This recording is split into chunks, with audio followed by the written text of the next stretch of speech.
Arkadaşlar merhaba. Umarım yayınımızda bir problem yoktur.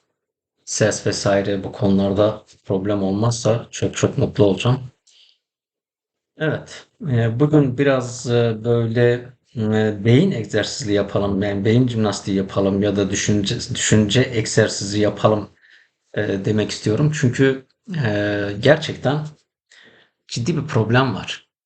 Yani e, Kürt-Türk ilişkilerinde yıllar yılıdır, 40-50 yıldır en azından benim diyelim az çok meseleleri anlamaya başladığım şu 30 yıl, son 30 yılda bile söylemler, kavramlar birbirini tekrar eder hale geldi. Liderler meydanlarda aynı şeyler söylüyor ve liderler de aynı.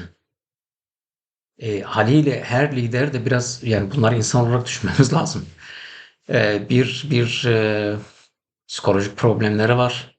Geçmişten kaynaklı handikapları var. Yaşadıkları acı tecrübeler var ya da umutları, beklentileri var. Onlarda takılıp kalınca toplumdaki sosyal, siyasal, teknolojik, kültürel dönüşümü görememe durumları var. Ee, Yıllardır hep iktidarda, hep güç alanlarında olunca toplumdan uzaklaşma, kopma söz konusu olabiliyor. Toplum temsiliyeti için yola çıkanların bir süre sonra işte diplomasinin, iç politikanın, dış politikanın, istihbaratların, şantajların, savaşların, çatışmaların vesaire bir sürü faktörün bir araya geldiği süreçte yıprandıkları, zorlandıkları, sıkıntı yaşadıklarıyla karşı karşıyayız. Bu meseleler aslında bazen liderlerin geri çekilmesi, sonraki dönemlerde tekrar seçilmesi ya da pozisyon görev değiştirmeleri gerekiyor. Mesela diyelim tecrübeli liderleri, tecrübeli insanları öyle boşa bırakmak da olmaz. Yani ya artık yeter bıktık senden. Bazen böyle bir yaklaşım da var toplumda. Hayır öyle olmaz. Onların tecrübeleri de birikimleri de lazım. Fakat burada doğru bir konumlanma olmayınca maalesef e, o liderlerin üzerinde her şey kalınca kısır döngüye giriyor. Liderlerin pozisyonundan, güç alanından dolayı o alana enerji aktarabilecek, orada rolünü oynayabilecek, hatta liderleşebilecek aktörler yer bulamıyor ve bir süre sonra ya alanlarına çekiliyorlar ya başka bir mücadele ya da başka bir kavga. Şimdi bütün bunları düşünmeden sadece sorunu işte Kürtlerin, Türklerin ilişkilerindeki sorunlar, onların yıllardır yaşadıkları meseleler, tarihsel faktörler vesaire dile getirirsek olmuyor. Aktörler bazen çözüm için yola çıkan aktörler bile kayıcı olabiliyorlar. Ya da artık aktörlere karşı reaksiyonlar bile bir süre sonra objektif ve analitik olmaktan çıkıp takıntıya dönüşür tarzda bir muhalefet ortaya çıkıyor. Ne derseniz deyin bir lider doğru da söylese ya da siyasal aktör ya da ne bileyim kadro ya da ne bileyim bir program bir projenin temsilcileri farklı bir şey de söylese takıntılardan dolayı hep aynı reaksiyon gösterirler. Bu rutinin dışına çıkılmadığı zaman hakikaten çok zor oluyor toplumlar için, siyaset için, diplomasi için, güvenlik için ve sorunlar çözülemez hale geliyor. Bir kangrene dönüşüyor. Çok basit çözülebilecek bazen programlar bile bu meselelerden dolayı, mevcut yapısal şartlardan dolayı tıkanıp duruyor. Ya mesela düşünsenize mesela yıllardır aslında samimi olmayan ama kendisini tekrarlayan bir şey. Böldürmem diyor. Öbürü de bölmem diyor. Böldürmem, bölmem, bölünmem, bölmem. Hep bunun üzerinden gidiyor. Sen bölücüsün. Ben bölücü değilim. Sen bölücüsün. Demokrasiyi getirmezsen ülkeyi bölersin. Şiddet ve terör olduğu sürece ülkenin bölünmez bütünlüğü tehlikededir. Böyle kavramlar hep duyuyoruz. Ama kimse ben bölücüyüm demiyor. Ya biriniz de bölün ha. Neyse bunu geçelim. Bu zaten bizim kangren olan kavramlar, konular, meselelerimiz. Şimdi bu kavram ve tanımları aşabilmek için bazı meselelerin çok geniş alanlarda tartışılması gerekiyor. Farklı biçimleriyle tartışılması gerekiyor. Ama maalesef bu da yapılmıyor. Gündem çözüm dahi olsa, olumlu dahi olsa ya da savaş endeksli, diyelim taraflar savaş isteyebilir, savaşı da gerekçelendirebilir kendi kitlelerine. Yani diyelim Kürt muhalefeti diyebilir ki ya biz bu savaşı devam ettireceğiz, bu savaşı devam ettirmemizin sebebi de şu büyük bir anlatıya ihtiyaç var. Ya da Türkiye tarafı işte bizim şu meselelerimiz var mı? Bunlar da artık yapılmıyor. Sus, sansür, kapat, konuşma vesaire bir boyuta geliyor. Neden? Çünkü artık bir takım kendini devam eden dogmalar, bazen de şöyle bir şey söylerim, metal yorgunluğu ya da mental tıkanma, mental işlevsizlik. Bunlar söz konusu olunca toplumun önüne badireler oluşuyor. Oysa toplum her zaman yenilikçidir. Mesela ben çok iyi inanıyorum ki yani çok net düşünüyorum ki sokaktaki bir Türk ile bir Kürt'ün ilişkisi siyasetçilerin algıladığının ötesindedir. Olumlu boyutu da olumsuz boyutu da. Yani sadece olumlu bir güzelleme yapacak değilim. Çelişki ve çatışma ama şöyle bir şey, sokaktaki vatandaş Kürt'ü, Kürt realitesini falan devletin çok ötesinde tanıyor, kabul ediyor, onunla iş yapıyor, bunu yapıyor, bunu yapıyor. Bir Kürt de artık kendi Kürt gerçekliğini çok da reddetme derdinde değil. Peki ilişkiler nasıl olacak bu konuda? Sokaktaki biçimiyle baktığımızda bir biçimde bir ilişki oluşmuş. Ticari yoldan bir yurtsever ile bir sağdan birisi, muhafazakar birisi, siyaseten birbiriyle karşı olan insanlar ticari çıkarlar nedeniyle bir araya gelebiliyorlar. Ve burada bir denge kurabiliyorlar. Ticaretin bir yere kadar sınırı var. Bir yerden sonra da siyasal alana dokunmama gibi bir durum var. Bir mahremiyet var. Toplum bu dengeleri kurabiliyor. Ama önemli olan bunların bir biçimde siyasi alana, zemine gelip orada vücut bulup hukuka dönüşmesi ve çözüm üretmesi. Ve bunu yapacak olan mekanizmalardan medyadır, aydınlardır, gazetecilerdir, akademi dünyasıdır, siyasal partilerdir, sivil toplum örgütleridir, istihbarat güçleridir. İstihbaratı sadece şu an yani bugünkü MİT'in vesaire diyelim operasyonel saldırgan güç anlamda değil, biraz da toplumda bilgi alan, toplayan ve bunun üzerinden analizler yapan ve politikaya dönüş politikacılara malzeme sunan bir boyutu var.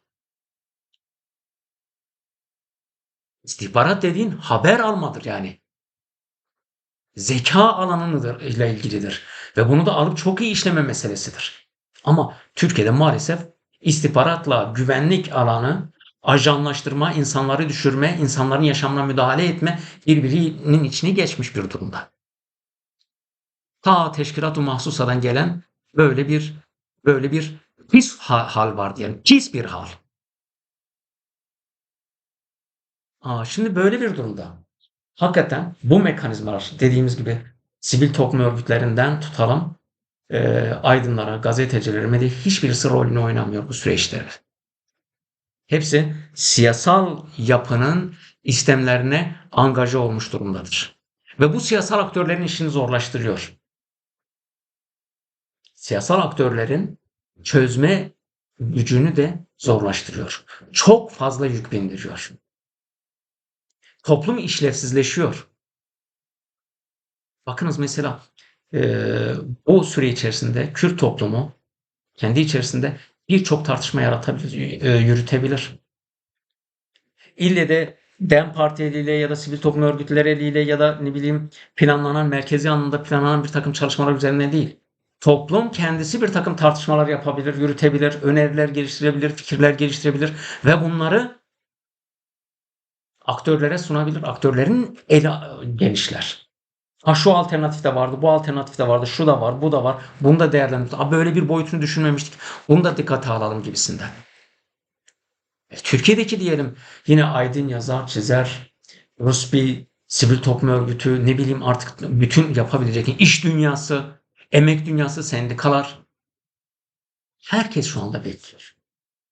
Ve bu beni kuşkulandırıyor, hepimizi kuşkulandırıyor. Demek ki çözümü istemiyorlar. Sadece liderlere Bazı aktörleri havale ediyorlar. Onlar da süreci profesyonelce oyalıyorlar. Şunu yapıyorlar, bunu yapıyor ve bir biçimde bir adım atılmıyor, bir şey çıkmıyor.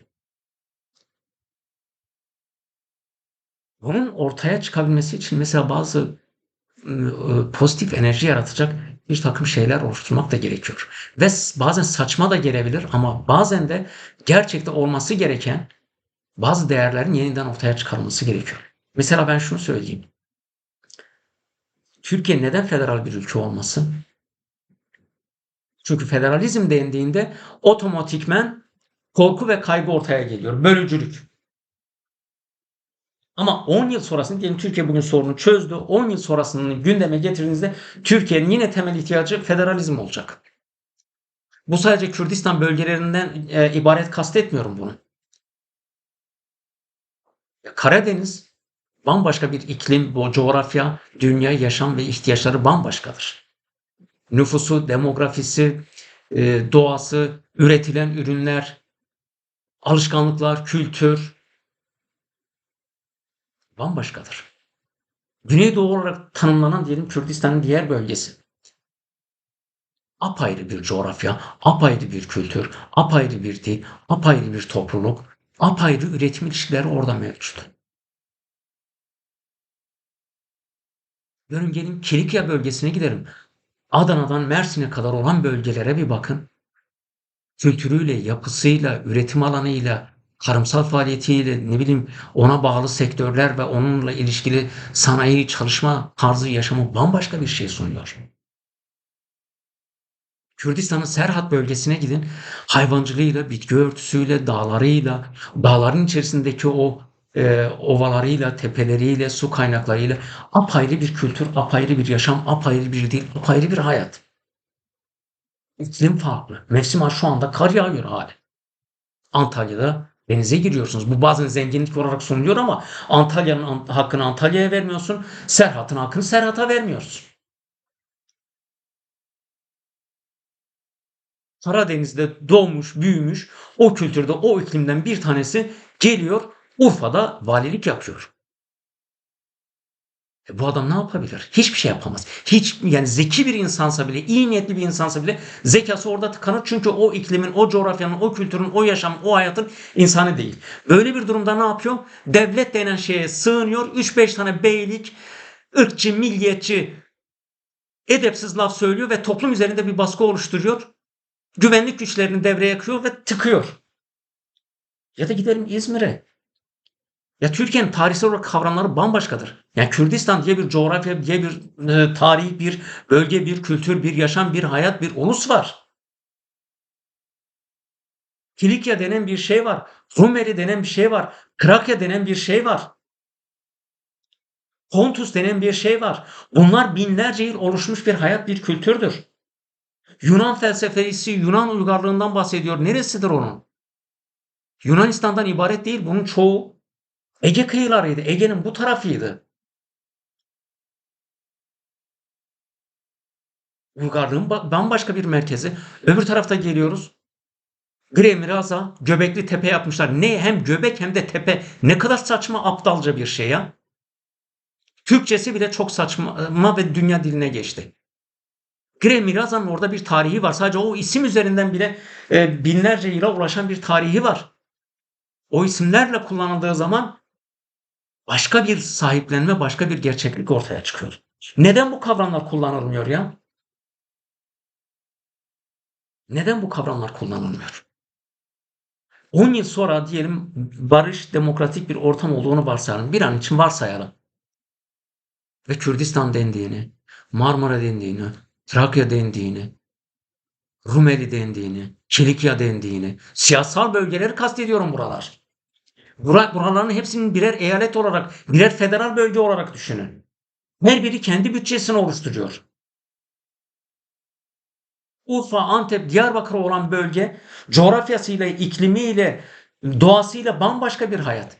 Orası kendi kendini yöneten bir bölge. Kendi bütçesi, kendi ticaret ilişki. Ticari ilişkiler Türkiye'den daha çok Güney Kürdistan'la olur, daha çok Rojava ile olur, daha çok Halep'le, Şam'la olur oranın. Tarihsel olarak da böyledir. Bırakın o yollar açık olsun. İnsanlar o enerjilerini açığa çıkarsınlar. Kürtler, Araplar, Türkler oradaki dinamizmi değerlendirsinler. Ya da Hakkari diyelim, o tepeler, Cudi, Botan bölgesi. Botan bölgesi bir tarihtir yani. Botan Emirliği yüzlerce yıllık bir tarihi var. Kültürü var, yaşam tarzı var. Doğası var, bitki örtüsü var, hayvan türü var. Bambaşka bir bütünlük arz ediyor ve orası Botan eyaleti olsun. O eyalet üzerinden yepyeni bir kültürel açılım, düşünsel açılım, siyasal açılım, yaşamsal açılım olsun. Kendi bütçesini, kendi kaynaklarını, kendi güvenliğini korusun. Dönüp gelelim ta Trakya'ya. Trakya'daki topluluğa bakarsanız çoğunun Batı Trakya ile Yunanistan tarafıyla, Bulgaristan tarafıyla o taraflarla daha çok ilişkileri var. Çok rahatlıkla bir serbestiyet sağlansa Doğu Balkanların hepsiyle çok ciddi ticari ilişkileri, toplumsal ilişkiler, kültürel ilişkiler, müziğiyle, değerleriyle, danslarıyla, ticari alışverişleriyle, iklimin doğal değerlerin ortak olmasıyla beraber bütün ortak üretim ilişkilerinin gelişmesiyle, ortak işletmelerin kurulmasıyla, oradan Avrupa'ya başka coğrafyalara diyelim imalat, üretim, hitabet bunların hepsi gerçekleşebilir. Ve bu Türkiye'ye de akar. İstanbul artık tek başına yönetilebilecek bir bölge, bir hükümetinin olması gerekiyor. Bütçesiyle birçok devletten güçlü, nüfusuyla birçok devletten büyük bir bölge. Ve onun kendi içerisinde ayrı bir federal bölgesi olması lazım. Coğrafi federal olmaz orası ama kültürel federasyon olmak zorunda. Alevisi var, Sünnisi var, Arabı var, Kürdü var, Çerkezi var. Yani Lazı var, Pontusu var, Türkiye'deki Arnavut'u var, Gürcüsü var. Türkiye'deki bütün toplulukların orada bir takım temsilleri var. Ve her biri kendi bölgelerinin birer elçisi olarak orada da çalışabilir. İstanbul bu anlamda herkesin de bir temsiliyeti, kültürüyle, değer yargılarıyla, ekonomisiyle hepsine öncü olabilir. Bambaşka bir pozisyon, İstanbul'a bambaşka bir gözle bakmak gerekiyor. Artık Kürdistan'ın en iyi üniversiteleri İstanbul'da olabilir. İlkokuldan üniversiteye kadar, doktorasına, master'ına kadar Kürtçe üniversiteler orada kurulmalı. Dünyanın en iyi üniversitelerinden biri olmaya aday olmalı. Çünkü orada 5 milyon, 4 milyon neyse Kürt yaşıyor. Ben Kürt olduğum için bu cepheden bakıyorum, söylüyorum. Ama aynı talep bir Arnavut'un da talebi olabilir, Arap'ın da talebi olabilir, Çerkez'in de talebi olabilir. Gayet normal. Değerli ve anlamlı. Yani başka bir boyutta bu toplumu düşünmek gerekiyor. Ve bu düzlem üzerinden düşünülünce herkes başka bir enerji aktarabilir. Ama şu an ne yapıyor? Korku duvarı. Türkiye parçalanır, bölünür. Kürtler kendi haklarını isterlerse, siyasal haklarını arırlarsa bu işte Laz da ister, Çerkez de ister, Gürcü de ister, Arnavut da ister, Arap da ister, ister de ister. O zaman Türklüğe dair ne kalır? Eğer Türklüğe dair bir şey yoksa da kalmasın canım. Ama çok iyi biliyoruz ki Türklüğe dair o zaman gerçekten bir toplumsal, insani, kültürel değer ortaya çıkar. Çünkü bugüne kadar bütün ırkçılıklar, bütün negatif ruhlar, bütün basmışlıklar Türklüğe mal edildi. Türklük üzerinden bütün kimlikler bastırıldı. Türklüğün kendisi de bastırıldı bunun üzerinden. En zor anı yaşayan Türkler. Türkler etnik midir? Türkler Türkiye'nin tümü müdür? Türkler Orta Asya'dan mı geldi? Türkler buradan mı oluştu? Türkler Balkanlardan mı geldi? Kimdir ya bu Türkler? En ciddi kimlik problemi Türkler üzerine yattı. Bunu da resmi devlet mekanizması yarattı. Mustafa Kemal'den beri oluşturulan bir şeydir. Ne işin var kardeşim, gidiyorsun bilmiyorum Sümerler işte Türktür. Yok efendim Hititler Türktür. Yok efendim yetmedi bilmiyorum Orta Asya'dakiler Türktür. Bir türlü de karar veremediniz. Ne istiyorsunuz Türklerden ya? 16 devlet işte Cumhurbaşkanlığı fonsunda hepsi Türktür. Belgeler çıkıyor, dökülüyorlar. Hepsi de Türk değil. Ve olmayanları da çıkarın ya. Türkler tarihte büyük devletler kuran bir imparatorluk millet. Ya geçin bunları. Bugünkü Türk geçimini yapabiliyor mu? Eğitim kalitesi nedir? Yaşam kalitesi nedir? Hayat kalitesi nedir? Kimliğine doğru düzgün sahip çıkabiliyor mu? Türkiye'de insanlar genetik olarak artık gidip kendi DNA'larını test etmekten korkuyorlar. ya da nüfus dairesinde iki atası ötesini görmekten korkuyorlar. Çünkü asimile olmuş ve bu asimilasyondan kendisini Türk hissediyor ve Türkiye'ye inanmış, birden başka bir kimlikle yüzleşmekten korkuyor. Bu dogmatizmdir işte yaratılmış Türkiye'de. Dogmatizm ve topluma rücu etmiş bu. Herkes korku içerisinde. Bu korkunun aktörler ne yapar? Bölmem, böldürmem, vatanın bölünmezliği, bütünselliği bilmiyorum şuyu bu bir sürü şey söylüyorlar. Ne alaka ya? Adam mafyada bakıyorsunuz milliyetçilik yapıyor söylüyor diyor. Kendisi de aynı zamanda söylüyor ben işte Kafkasya'nın şurasından geldim. Bilmiyorum Balkanların şurasından geldim. Karadeniz'in şurasından geldim. Kürt bölgesinin şurasından geldim. Kardeşim niye kendi kimliğine sahip çıkmıyorsun ya? Niye Türkçülük yapıyorsun? Bak mafyasını söylüyorum. Aydınını, entelektüelini söylemiyorum. Neden? Çünkü bu ülkede mafya aydının ve entelektüelin önüne geçti. Önüne geçti. Ona egemen hale geldi. Hem de bu dönemde. Evet arkadaşlar, gözüm için bakın. Mesela şöyle düşünün, son cümlem olsun, son bölüm olsun. Gözüm için yeni aktörler ve yeni projelere fırsat verilmezse çok ciddi sıkıntılar oluşur ve bu sorun çözülmez. Mesela şöyle bir şey söyleyeyim. Şu an Sayın Öcalan'ın pozisyonu. Bütün enerji, bütün alan onda kilitlenmiş durumda. Oysa yükünün hafifletilmesi gerekirdi. Bu hafifliğin yaratılabilmesi için Türklerin çok ciddi tartışmalar yapması gerekirdi. Onlarca think tank, onlarca tartışma, onlarca proje. Bu proje ile toplumu da katma, aydınları katma, işte aynı zamanda siyasetçileri katma. Herkesin bir biçimde konuşabilmesi gerekirdi. Alternatif fikirleri söylemesi gerekirdi. Bağımsız Kürdistan'ın neden gerekli olduğunu söyleyenlerin tezlerini ortaya koyması gerekirdi.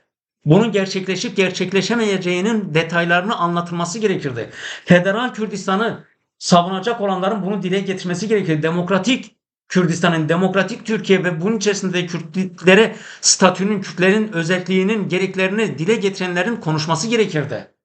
Kürtlerin demografik şartlarının yeni bir siyasal pozisyonu ortaya çıkardığını, buna göre yeni bir siyasal örgütlenmenin gerektiğine dair bir takım tartışmaların çok daha yüzeye çıkması gerekirdi. Ve Kürtlerin bunu kendi iç alanlarında yapması gerekiyordu. Kürt cephesi de bunu yapıyor. Bu tartışmaların hepsi yaygın bir biçimde sürdürülürse, buna Türkiye'den muhalif kesimleri bırakalım. Türkiye'deki liberal kesimleri, Türkiye'deki muhafazakar kesimleri, Türkiye'deki dindar kesimleri, Türkiye'deki milliyetçi kesimleri de bir biçimde katabilseydiniz. Bakın bu projelerimizde var. Şu da tartışılıyor, kamuoyunda şu da tartışılıyor, şu da konuşuluyor, öteki de konuşuluyor. Bu projelerin uygulanabilirliği için, real olabilmesi için bir tarafı da Türkiye'dir. Türkiye toplumudur. Türkiye devleti değil, Türkiye toplumudur. Bu toplumun da bu tartışmalara dahil olması gerekir. Böyle bir biçimde toplumların belki birbirini anlayabilmesi, yeni projeler, yeni önermeler ortaya çıkarması, yeni tezler oluşturulması, bunun üzerinden hatta yeni sivil toplum örgütleri, yeni siyasal partiler, yeni siyasal akımlar, bunlar da oluşabilirdi. Ve bu toplumsal düşünsel bir üretkenliği getirirdi. Siyasal aktörlerin de yükü hafiflerdi. Çünkü toplum kendi çözümünü üretirken siyasal aktörlerin buradaki pozisyonu daha çok rusbi, hakem, bilge, hakkaniyeti gözeten insanlar pozisyonuna düşerdi. Ama ne yapıldı? Bütün mesele meclisteki birkaç tane adam, o meclisteki adamlar da parti liderlerinin direktifleri doğrultusunda hareket ediyor. Parti liderleri de kompleksleri ve çıkarları ve iktidarlarına göre hareketleri yapıyor ve çözülmesi gereken süreç tıkanıyor. Çözüm için oluşturulacak olan formüller neyse o formüller bile konuşulamıyor artık. Ve herkes savunma pozisyonuna geçiyor. Herkes artık suçlama ve geciktirme ya da taktik ya da başka hesaplar. Çünkü böyle bir durumda kimsenin kimseye güveni kalmıyor. Ortada çünkü ortada ara kademeler yok, ara fikirler yok. Tamam bu fikirde çözüm üretemedik ama bu fikir var, ama bu projede var, ama böyle bir topluluk da var, ama şu da var, ama bir takım şeyler üretebiliriz. Bunların hiçbirisine maalesef fırsat verilmiyor. Bu bizim coğrafyanın genel krizidir, genel sıkıntısıdır. Bakınız, son cümlem olsun, son konuşacağım konu olsun. Belçika bir nevi Hollanda ile Fransa arasında sıkışmış bir bölgedir. Lüksemburg hakeza bir tane şehir devleti gibi bir şeyler. Ama bu düşmanlar birbirleriyle çatışmak yerine Birinci Dünya Savaşı'ndan sonra, İkinci Dünya Savaşı'ndan sonra Benelux ülkelerini oluşturur. Yani Belçika, Lüksemburg, Hollanda. Bunlar bir araya geldi. Benelux ülkelerini. Barış, ticaret, bütün yolları açtılar. Üç tane küçük ülke. Fransa ve Almanya birbirlerinin tarihi düşmanları. Alsace-Lorraine'de orada burada vesaire. Birbirlerine toprak aldılar, birbirlerine hakaret ettiler, birbirlerine gerçekten olmayacak şeyler yaptılar ve bir araya geldiler. Dayanışma için yepyeni kurumlar, yepyeni mekanizmalar, bambaşka bir evreye geçtiler. O evre içerisinde çözüm ürettiler. Toplum artık o geçmişteki refleksleri, kavramları, söylemleri, aktörleri dinlemek dahi istemiyor. Ve böylesi çözümler üretilebiliyor. Polonya ve Almanya ki İkinci Dünya Savaşı'nda Almanya'nın Polonya'ya yaptırdığı şeyler, Polon toplumunu aynı Türkler nasıl işte sen diyelim Türk Kürdüsün falan filan böyle bir takım saçma sapan şeyler söylüyorlar. Polonlar içinde işte siz pardon Almansınız falan söylediler yani. Bilmiyorum şöyle bir tipoloji Alman yani. Polon'a Alman dedirttiler yani. Bunu başardılar bir biçimde. Askerler falan saflarına aldılar öyle bir takım şeyler. Ama şimdi yepyeni bir hukuk oluşturuyorlar. Birbirleriyle tarihsel düşmanlıklar da vardı ve Polonya'nın gelişmesinde, ilerlemesinde Almanya'nın çok özel bir rolü var.